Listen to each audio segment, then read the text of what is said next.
సాక్షి life మీ ఆరోగ్య నేస్తం. Subscribe చేయండి. అయోధ్యలో రామాలయ నిర్మాణం ఓ అద్భుతం అన్నారు సినీ నటుడు సుమన్.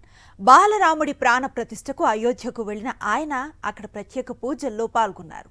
అయోధ్య వివాదాన్ని పరిష్కరించి రామాలయ నిర్మాణాన్ని చేపట్టడానికి విశేష కృషి చేసిన ప్రధాని మోదీకి కృతజ్ఞతలు తెలిపారు సినీ నటుడు సుమన్. బాలరాముడి విగ్రహ ప్రాణ ప్రతిష్టలో పాల్గొనటం తన పూర్వ జన్మ సుకృతం అంటున్న సుమన్తో మా ప్రతినిధి వెంకటేష్ ఫేస్ టు ఫేస్.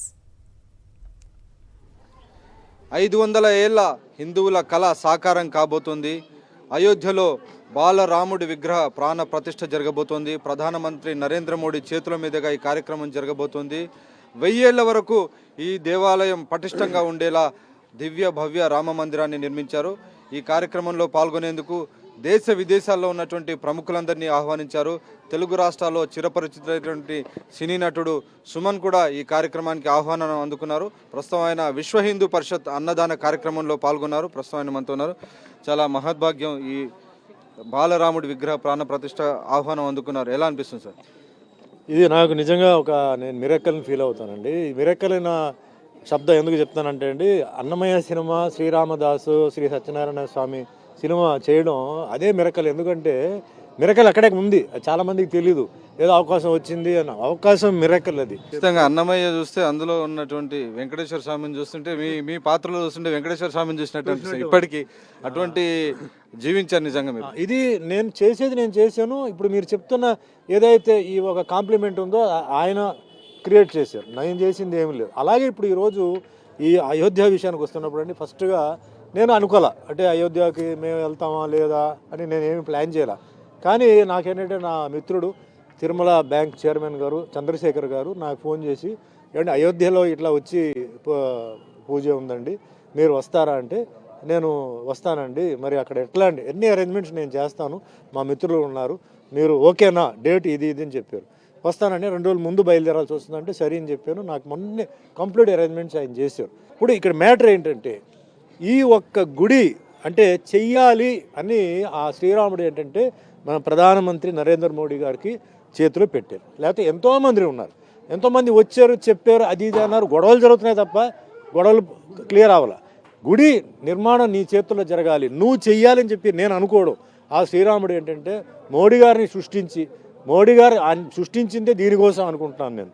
అసలు ఈ గుడి నిర్మాణం చేయడానికి ఆయనకి ఇచ్చారు. ఆయన బ్రహ్మాండంగా తయారు చేసి, అంటే ఇప్పుడు నేను అనుకోవడం, ఇప్పుడు ఈ గుడి ఇప్పుడు ఉన్న భారతదేశంలో ఉన్న అన్ని గుడిల కన్నా అంటే కాంపిటీషన్, హెల్తీ కాంపిటీషన్ చూసుకుంటే ఇది ప్రపంచంలోనే ఇప్పుడు దీనికి ఏంటంటే ఒక గుర్తింపు వస్తుంది.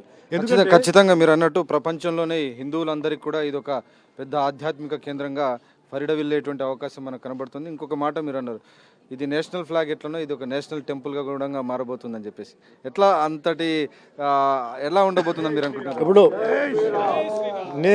నేను ఇది మాట్లాడడం కాదండి, ఇది భగవంతుడు నా నోటు ద్వారా చెప్పిస్తున్నారు. ఎందుకంటే అలా అనిపించింది నాకు ఆ స్పాట్లో మాట్లాడుతున్నప్పుడు. నేనేం ఫీల్ అయ్యానంటే, మన దేశంలో ఏంటంటే నేషనల్ బర్డ్ ఉంది, నేషనల్ యానిమల్ ఉంది, నేషనల్ ఫ్లాగ్ ఉంది, కానీ మన దీనికి కరెక్ట్ ఏది అంటే రామాయణం అనేది అది పెద్ద ఎపిక్, మహాభారతాన్ని ఇంకో ఎపిక్ అది. కానీ ఈరోజు టోటల్గా ఎక్కడికి వెళ్ళినా, ఫారిన్ కంట్రీస్ కూడా వెళ్ళినా కూడా శ్రీరామ్ జయరామ్ దీని గురించి ఫారినర్స్ మాట్లాడుతున్నారు. నేను అది ఫీల్ అయింది. నేను చెప్పడం ఏంటంటే, ఇది ఒక నేషనల్ మాన్యుమెంట్ కింద భారతదేశానికి ఉండబోతుంది. ఎందుకంటే దీంట్లో ఉన్న ఆర్కిటెక్చర్ కానీ, దీంట్లో ఉన్న ఏదైతే ఉన్నాయో ఇది చాలా ఎక్స్ట్రాడినరీగా ఉంది. సో నేను ఫీలింగ్ ఏంటంటే, ఇది ఒక నేషనల్, మన భారతదేశానికి ఒక ల్యాండ్ మార్క్, ఒక నేషనల్ ఇది ఉండాలి. అండ్ అందరూ సహకరించాలి. దీంట్లో ముఖ్యంగా ఏంటంటే, ఇప్పుడు మా హిందువులు అందరూ వస్తున్నారు, కొందరు వసతి లేని వాళ్ళు పాపం రాలేకపోతున్నారు, మిగతా అందరూ వస్తున్నారు, రేపు ఫ్యూచర్లో వస్తారు. అంటే రాములవారి కళ్యాణం అంటే ప్రతి ఇంట్లో కూడా కళ్యాణం లాగానే ఉంటుంది. అయోధ్య వస్తే మనకు అలాగే అనిపిస్తుంది. చాలా మంది రాజకీయ నాయకులు పేరు శ్రీరాముని పెడుతున్నారు, మరి శ్రీరామ్ పెట్టి గుడికి రాకపోతే ఎట్లా? అందుకే ఫ్రెండ్లీగా నేను రిక్వెస్ట్ చేసేది ఏంటంటే, మీ పొలిటికల్ ఎజెండా అది మీరు పక్కన పెట్టండి. ఇది మన దేశానికి అద్భుతమైన విషయం, హిందువులకి అద్భుతమైన విషయం. కాబట్టి దయచేసి రండి, సహకరించండి, దీనికి మళ్ళీ పైకి తీసుకెళ్ళి మన ఉన్నత స్థాయికి తీసుకెళ్ళాలి. చివరి ఒక విషయం, మీకు అనిపించిందా ఈ రామ మందిర నిర్మాణం జరుగుతుంది అనేటువంటి అనుకున్నారు? ఎందుకంటే 500 సంవత్సరాల నుంచి హిందువులంతా ఎదురు చూస్తున్నారు, ఇది తీరుతుంది అనేటువంటి ఒక నమ్మకం మీకు అనిపించింది? లేదు నాకు, ఎందుకంటే నేను ఎప్పటి నుంచో ఈ గొడవ ఇదే నేను చూస్తున్నాను, వింటున్నాను తప్ప ఇది జరుగుతుందా జరగదని చెప్పి నాకు ఒక సందేహం. కానీ ఎప్పుడైతే ఆ కోర్టు వర్డిక్ట్ వచ్చి ఇద్దరికి సాటిస్ఫైడ్గా చేసి ఎప్పుడైతే మోడీ గారు దీంట్లో చేపెట్టి చేశారో అండ్ ఆ టోటల్గా ఏంటంటే దానికి ఒక బడ్జెట్ అనౌన్స్ చేసి వర్క్ ఎప్పుడైతే మొదలైందో అది ఖచ్చితంగా అవుతుంది అనుకున్నాను. కానీ గుడి జరిగేటప్పుడు మధ్యలో వర్షాలు రావచ్చు, వచ్చింది, కరోనా వచ్చింది, ఆగింది, అయినా అనుకున్న వర్క్ జరిగింది. ఈరోజు రాముల వారి ఆశీర్వాదంతో రేపు నరేంద్ర మోడీ గారి చేతుల మీద ఇది ప్రారంభం అవుతుంది. మనం చూస్తున్నాం సినీ నటుడు సుమన్ అయోధ్య రామ మందిర విగ్రహ ప్రాణ ప్రతిష్ఠ కార్యక్రమానికి హాజరు కాబోతున్నారు. చాలా ఆనందంతో వారందరూ కూడా తమ సంతోషాన్ని వ్యక్తం చేస్తున్నారు. రామ మందిరాన్ని దేశంలో నేషనల్ ఫ్లాగ్ ఎలాగైతే ఉందో ఇది నేషనల్ టెంపుల్గా ఉండాల్సినటువంటి అవసరం ఉందనేటువంటి ఒక అభిప్రాయం వ్యక్తం చేస్తున్నారు. ఖచ్చితంగా హిందువులందరికీ గర్వించేటువంటి ఒక ఆధ్యాత్మిక కేంద్రంగా ఇది పరిఢవిల్లేటువంటి అవకాశం మనకు కనబడుతుంది. అయోధ్య నుంచి కెమెరామెన్ జబ్బర్ నాయక్తో వెంకటేష్, సాక్షి టీవీ.